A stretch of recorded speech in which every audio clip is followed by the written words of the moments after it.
Welcome to the Investor Fuel Real Estate Investing Show, where I interview the nation's top real estate entrepreneurs, industry leaders, and other amazing entrepreneurs to help educate and inspire you to take your business and your life to the next level.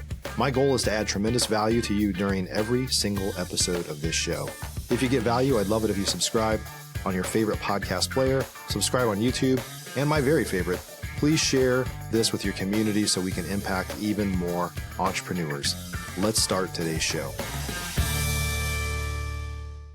Hey everybody, welcome back to the show. Today I'm here with Justin Silverio. We're going to be talking about what's working now in direct-to-seller marketing. The tech keeps getting better, the data keeps getting better, or you can still buy shitty data, but the opportunity to get better and better data and get more targeted is better than it's ever been before. So we're going to talk about what's working now. Justin, good to see you, buddy. Yeah, you too, Mike. Thank you so much for having me on. I appreciate it. Yeah. So we both help other people with marketing, and so I always love talking to my fellow marketing nerds, if you will, I guess. And so I'm sure this is going to be a good conversation. Yeah, I'm looking forward to it. I really am. Yeah. So before we jump into what's kind of working now, and we've got some great conversations, by the way. You guys were talking about kind of omnipresence and using multiple marketing channels and making sure that people are kind of seeing you everywhere as much as possible. Before we jump into that, tell us a little bit about your background. Sure. Yeah. So I started as a real estate investor back in 2011.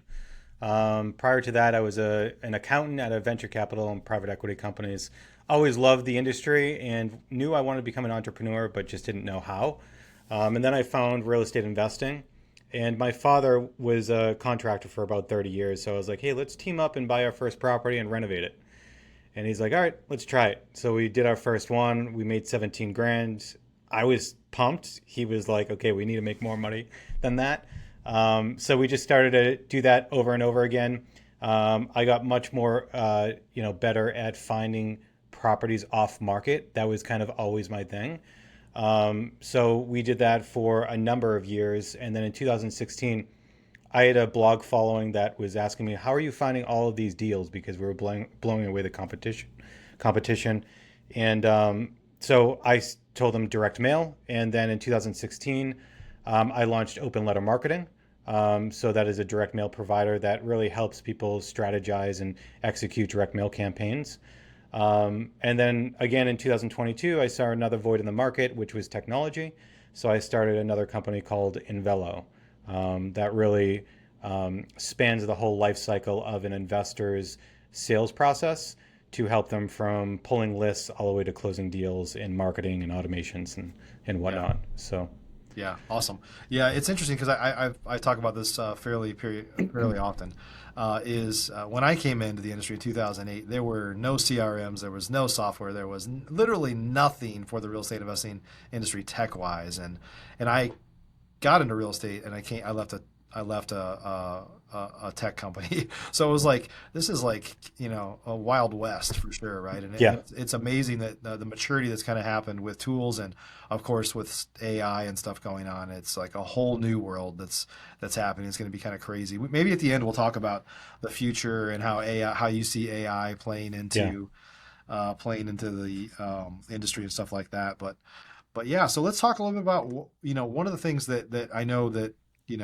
Again, we have Investor Machine, you have Invelo. There's things that we're both doing that are similar in the sense that we're trying to narrow down and predict who's most likely to sell using data versus the shotgun approach of everybody that can fog a mirror or everybody that has age and equity and that's it or whatever. So let's just talk about that kind of more, I guess, the more rifle approach, the more laser approach to marketing versus the old school way, which is throw spaghetti at the wall.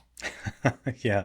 And believe it or not, we still find that a lot of people do that, and they might not be doing it in such large ways, but they might be doing that for like a particular list. So they might just pull an absentee list and then start marketing to it. And I like to think about prospects as no two are created equal, right? You can have many prospects that are much higher quality or more motivated than other prospects. And what we've found, especially I think investors started to hone in on this, the ones that have been around for a long time, around COVID. That is the first time that I started to see that people not necessarily pulled back, but refined who they were marketing to much more than they ever did in the past, which I've always been a big advocate of. So when I look at this, I always say, okay, well, if you're going to get into direct to seller marketing, let's start with like how large of an audience that you should be going after. So from there, I can tackle and we can identify like how many records you should be pulling and how many leads and deals you should be getting per month. Yeah. Um, And as somebody that has a mail house, I'm sure there's always people over the years that are like, oh, I hand wrote like 50 postcards and I didn't get any responses. And when you hear that, you're like, why would you? right. It's like 50, right? And so I think people have kind of come around to it, but especially for newer folks, like it's probably shocking how many people, how wide that net needs to be to try to generate leads, right? Yes. So how do you Yeah. kind of figure out? I mean, we could talk about direct mail, but there's also texting and cold calling. There's a lot of ways to get a Yeah. hold of Yeah. people. Yeah. But how big does your net need to be to really start to see some actual activity? Yeah. And I like to think a bit about this, not just from a direct mail perspective, but just marketing in general. Yeah. So we'll start with just marketing in general. So when somebody's getting into direct to seller marketing and they're like, okay, I want to get this started, I generally tell them they want to look at a population size of about 125,000 to about 200,000 in population. From there, they should be able to pull a number of different lists. So I always recommend if they're going to do it themselves, right? But there's other platforms and services that can help you pull lists and gather lists from predictive stuff all the way to, you can go into a different list provider and pull the list yourselves. But if you're doing it yourself and you want to get kickstarted, I always recommend that you pull a bunch of different lists. So absentee, equity, related party, trust list, right? Tax liens, driving for dollars, like getting all those niche lists. So pull a bunch of those lists and bring them all together and then identify, the number of records that you should have. So when you do that, when you start with a population of 125 to 200,000 in population, you should probably get a list that's about 10 to 13,000 records. You're not going to market to all of those people, okay, especially if you're starting out. But the goal is to pull all those lists in and then to layer and identify which ones have more motivating factors than others, okay?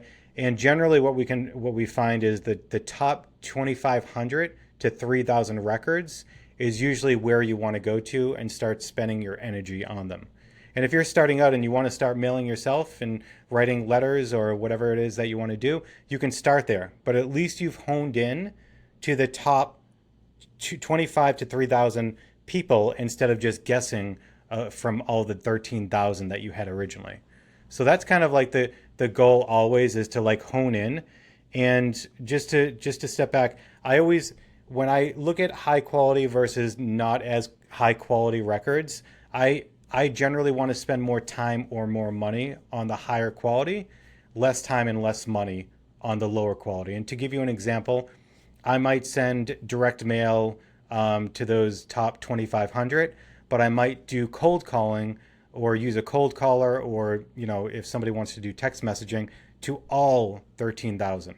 Okay, that's one approach that you could do is where you're doing the cold calling. You're going to get through those a lot more, but do it to your whole list, but really hone in on direct mail with the top prospects. Yep, yep, yeah. Or you could change the frequency too, right? So one of the things we do, Of course. like with Yes. Investor Machine, is we have kind of an A list. It's like almost like an 80-20 split of like the highest quality, 20%, Yes. if you will.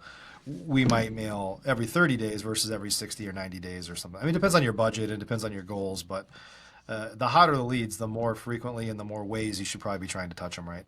100%. Yeah. Absolutely. Yep. Yeah, yeah. Yep. So what do you, we haven't talked about this offline, but one of the things, because for us, Investor Machine is very much a data company. We've got like 60 people in our data department, data scientists, all sorts of stuff. What's been interesting is we find, we used to think like, hey, a probate is the most valuable lead like anywhere.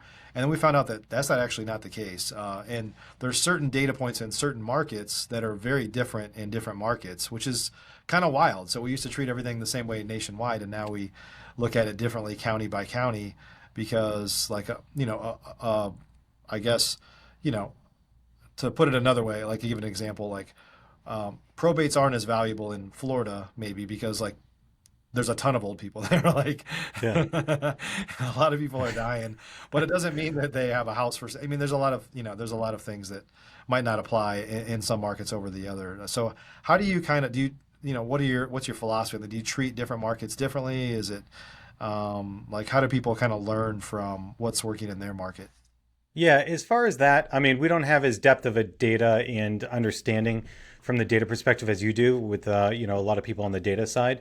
For us, we generally will pull if we pull any list for people within Open Letter, we'll pull a combination and talk to the investor themselves. So if they've done any type of direct to seller marketing in the past and they understand what's working and what isn't, we'll kind of play off of that. But otherwise, if they don't, we will start with those general lists until they start to do some marketing, and then we'll hone in and talk to them about, okay, you got this deal, which list were they on, so Yeah. we can hone in on that. Because sometimes you can get down to the location based and you can say, okay, this worked well for somebody else, but then it's also strategy based. So if you have two investors and one investor is only doing wholesaling, but then somebody else is doing wholesaling, rehabbing, they have a real estate agency, they might be able to actually curate more deals through different, motivations or Yeah. reasons that they got on the list.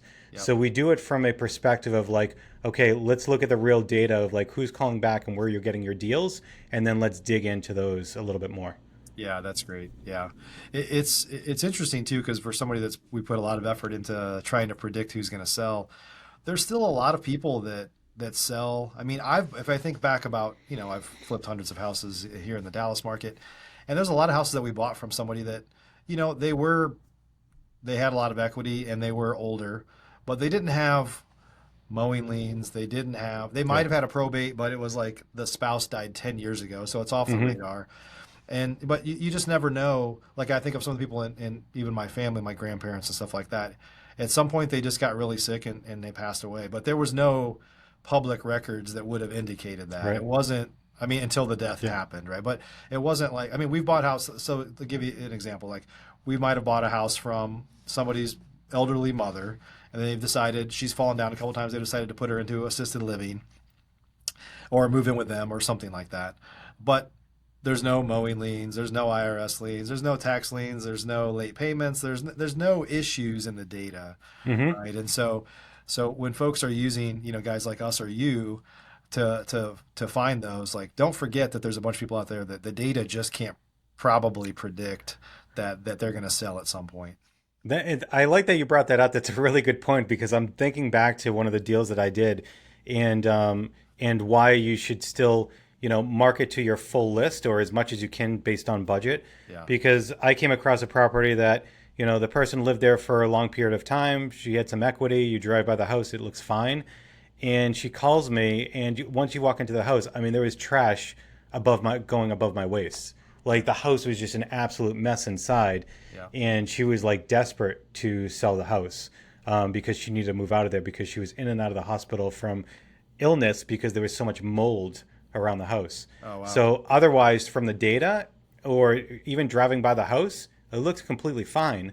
But I think she might have just been on for long-term ownership. Yeah, yeah. So yeah. That's one of the general challenges with the driving for dollars kind of model. Not to knock. We've got friends that have apps in those spaces. Not to knock anybody on that, but the visual side is one thing, right? But you might see a house that looks totally distressed on the outside, and you would say that's a good lead, but they could just be a hoarder that has no financial problems. Hmm.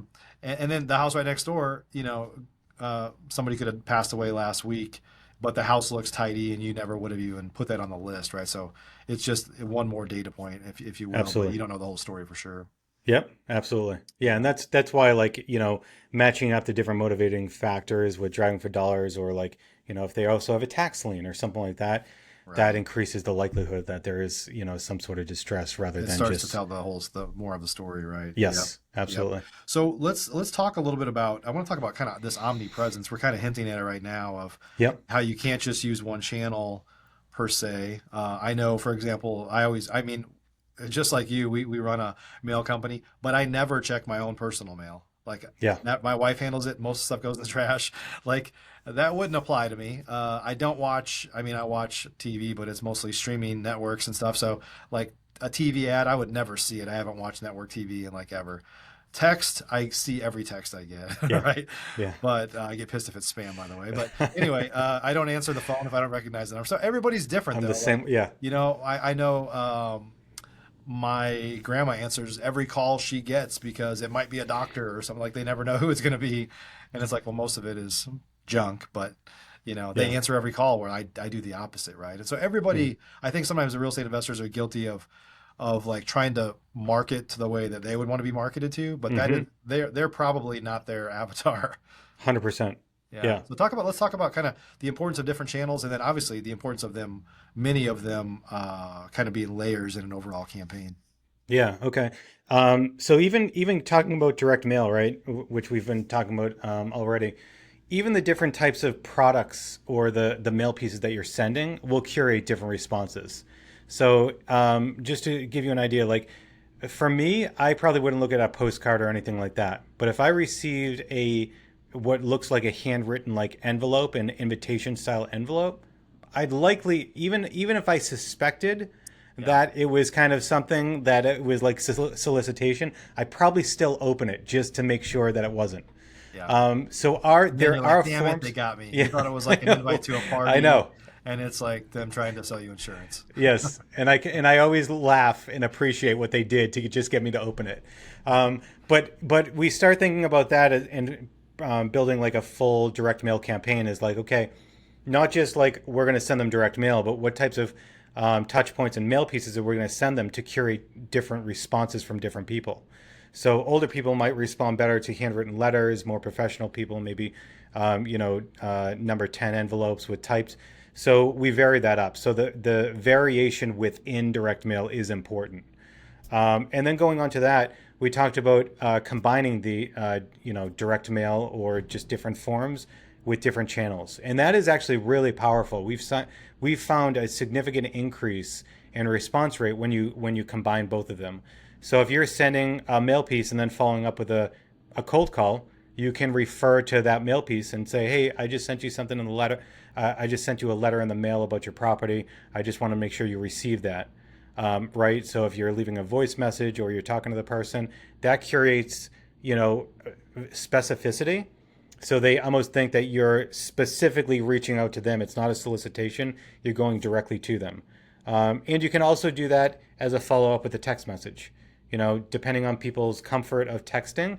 Like you said, I do the same thing. If there's like a 1 on my text app, I like I can't have that notification. I have to close it out. So I always look at my texts. But you can follow up a direct mail piece or combine text and direct mail to make sure that you're talking about the other form of marketing that you're doing, because that generates and that will really spike up your response rates. So those are the types of things that I like to do to combine them, in addition to what we already mentioned, where you're going after a larger list, maybe do something a little bit cheaper or less time and energy with like cold calling, or just hire a cold caller to reach out to those large ones while you're spending more time and money Yeah. on the more quality ones. Yep.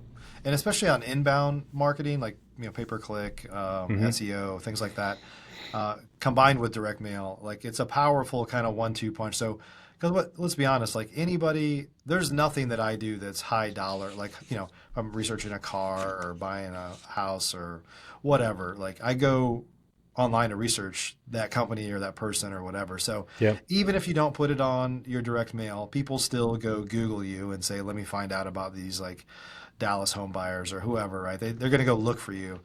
Mm-hmm. So two things there. One, if you're not advertising, they're less likely to find you, and so you probably just sent a lead to your competitor or competitors. But the other thing is if they go to your website, the direct mail drove them to your website, and now you can retarget them and you're following them around on Facebook and everywhere else. You just look more professional because you're like, man, these Mm-hmm. guys are everywhere. They're the real deal, right? People just, it's not, most people are not pissed that they're seeing you everywhere. They don't really understand the tech behind it Right. necessarily, but they're like, wow, they must be legit. They're like everywhere. Like this is a big company, and it might just be you in a bedroom, but all those things kind of work together, right? So they like mail drove people online, and then you started following them around with ads, and next thing you know, you're meeting with them to make an offer. Yeah, and it's just like anything, right? The more times that they see you, the more trust and rapport that you're going to build because you Yep. look like a legitimate company, Yep. and that's really the name of the game. And that is a great aspect that you mentioned is making sure that you have an online presence.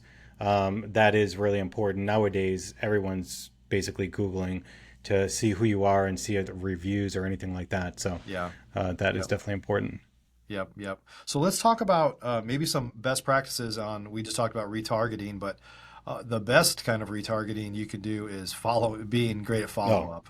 yeah, If you that generated a I lead, I like to say where there's smoke, there's fire. Like, yeah. so you got to make sure you're talking to people essentially forever until they tell you to stop, or until you buy the house, I guess, or until they sell it, I guess.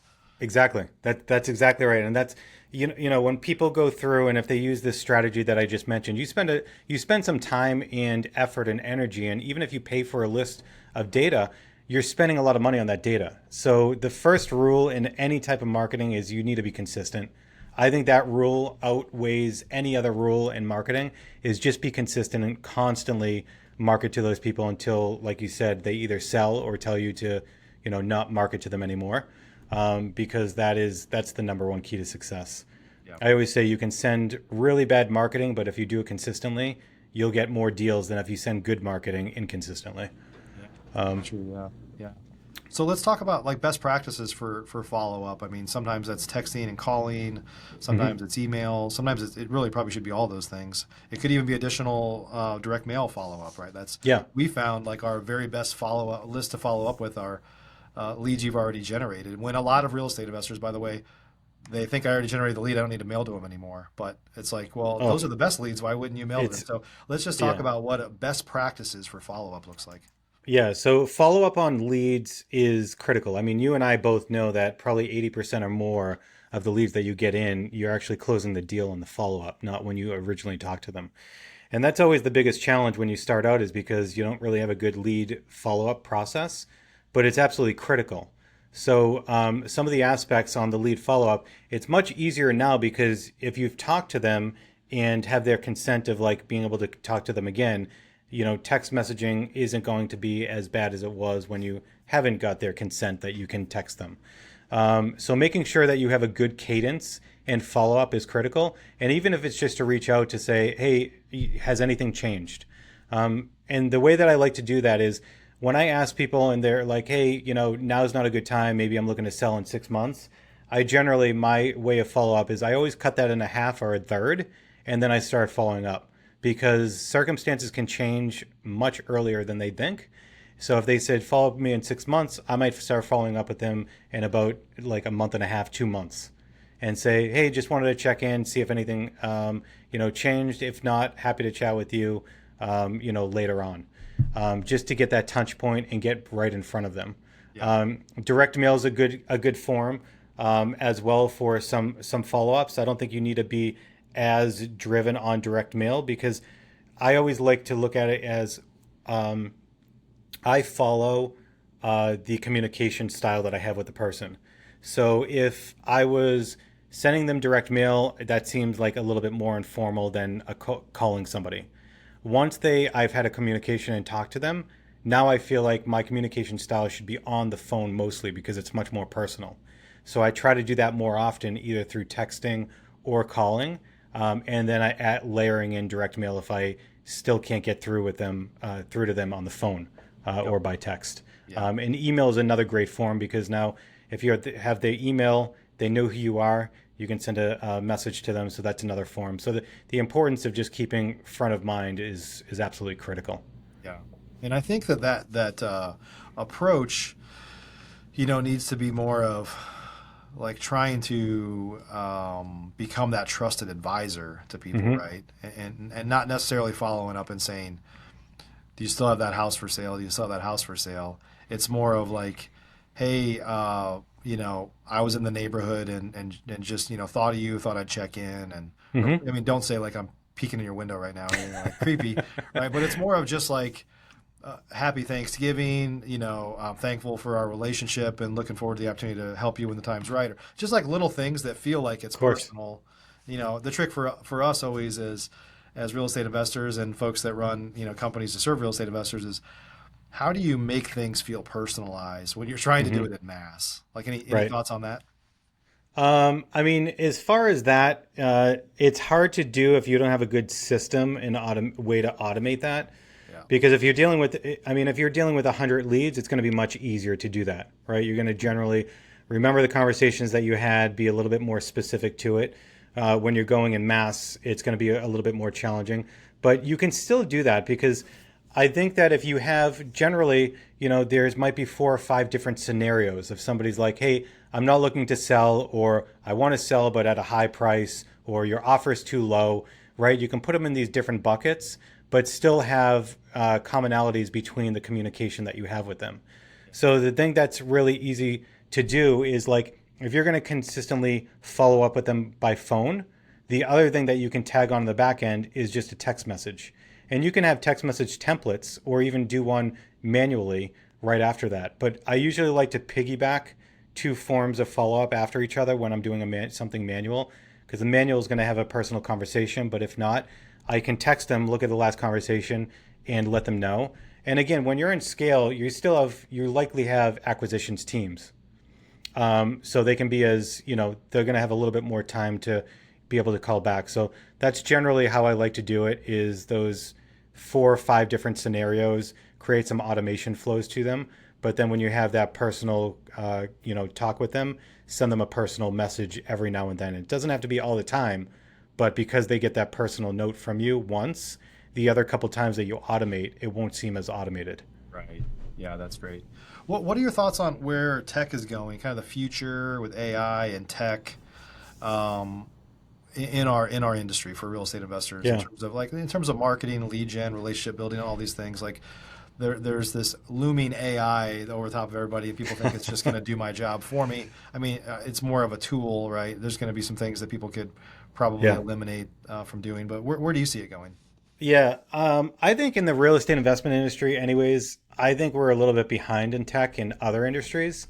Yeah. So I think we have a little bit of catching up to do.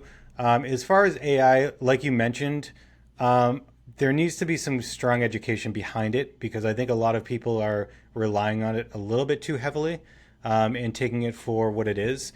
But I do see a huge, very important place in our industry. And I think that's going to come into play not only with any CRM or software platform that you work with, but it's going to just be more in day-to-day tools. So I think it's going to make the automation and like you were talking about the follow-ups so much more like specific. Like everything's going to have much more specificity to that specific lead that you're talking to, and it's going to sound really personalized. So I think it's from a lead generation standpoint, things are going to it's going to seem like somebody's talking to you directly. And with everything else, I think it's going to get a little bit more, it's going to get much more sophisticated and where people are not going to be able to tell the difference between marketing and somebody literally following up with you. Yeah. Yeah. It's an interesting time for sure, and it's hard to imagine. You know, 2025 is going to be interesting for sure, but it's hard to imagine 5 years from now, even. The rate at which it's changing is Yeah. incredible. I mean, you even get these AI prompts of when somebody you call in, AI is answering the phone and talking to you, and it's pretty wild. Yeah. Yeah. That It is. will all be widely used probably by the end of this year. Yeah. Like literally. I mean, there's some programs out there now that are all voice agents. So it's hard to imagine. I mean, obviously there's robots coming. She's not really joking, but Elon's creating these robots, right? That Yeah. they're not that Right. expensive, and my wife is like, "These are our future ranch hands for the ranch. Like, can we get some of these guys to like go cut down weeds and mow and stuff like that?" I was like, "I don't probably Yeah. It's when the time wild. comes." Yeah, That's amazing. yeah. Hey, if folks want to connect with you, reach out and learn more about you in any way, where can they go?